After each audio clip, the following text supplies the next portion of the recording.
What's poppin', homies? It's your favorite homegirl, gossip girl, and today I want to talk to you about a guy named Miguel. He is a rapist, and he attacked a mom and beat her unconscious on Randall's Island. Let's go ahead and talk about it. An ankle-wearing convicted rapist savagely beat a mom unconscious on Randall's Island, leaving her clinging to life, and then bizarrely called 911 to report the attack himself, police said. Miguel was arrested on Friday on attempted murder charge after cops used his tracking bracelet to link him to a vicious assault on 44-year-old Diana, who remained in serious condition, according to the sources and her family. Miguel, who was out on parole for a rape conviction, ambushed Diana and bludgeoned her as she pedaled her e-bike down on an isolated bike path near 600 East 125th Street on Randall's Island late May 16th, according to the cops. He's out on parole and he's doing this. They should have never let him out. The brutal beating left Diana in need of 2 life-saving emergency surgeries, including one which doctors removed a portion of her brain that was detached, according to her daughter Stephanie. She almost died. They had to resuscitate her. She's still in critical condition right now, even though she came through the second one. Thank God she did.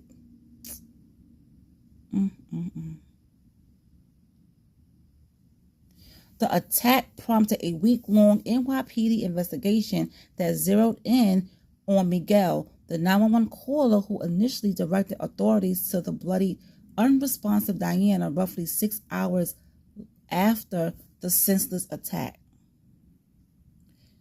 Miguel's ankle monitor, which he was wearing since being paroled in August, showed him moving at 16 miles per hour near the scene, potentially while riding Diana's stolen e-bike that police later found dumped in the East River.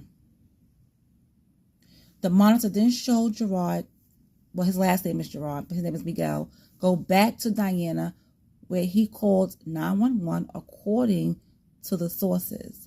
Miguel, a violent SCX offender who had been living at Randall's Island homeless shelter, professed his innocence as cops hauled him from the 25th Precinct in East Harlem after his arrest. I found her, he said several times. The evidence is going to speak for itself. When a reporter asked Miguel if he beat Diana, the felon brought his handcuffs around his back to show the cameras, "My hands are perfect," he said. "I was the one that found her and stood there for an hour and went to work late."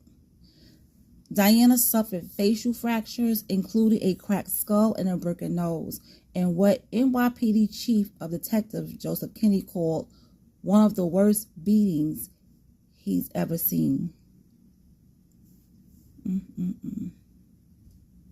This is sick. Oh, this is sick. These people out here, I tell you, they are so wicked. Why would you attack her? For what? She's riding her bike. She's not bothering anybody. Doctors said Diana likely won't be able to use the right side of her body, could lose vision in her right eye, and require 24/7 assistance because of potential lifelong seizure problems. Miguel was convicted of a February 2011 rape in which he dragged a 28-year-old woman from an elevator in the Bronx up to the roof where he choked her before SAing her. After the vicious attack, the then 16-year-old Miguel spit on her and said, "I will kill you. I will shoot you." He was 16 when he did this to that lady in 2011. He was sentenced to 12 years in prison. In 2013, Miguel was released in August on parole, which expires in 2040, according to the sources. Oh, they need to keep him in there. Never let him out. Never let him out. That is just sick.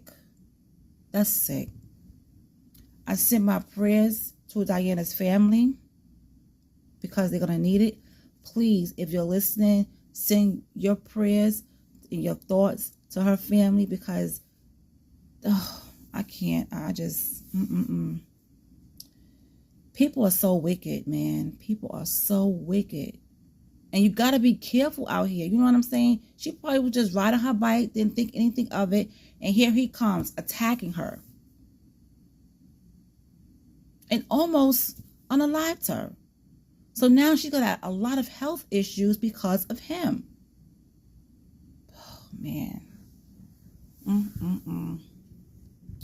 Well, that's all I have about this case. I will keep you guys updated as soon as I know more. But please keep Diana and her family in your prayers. And I'll talk to you guys later.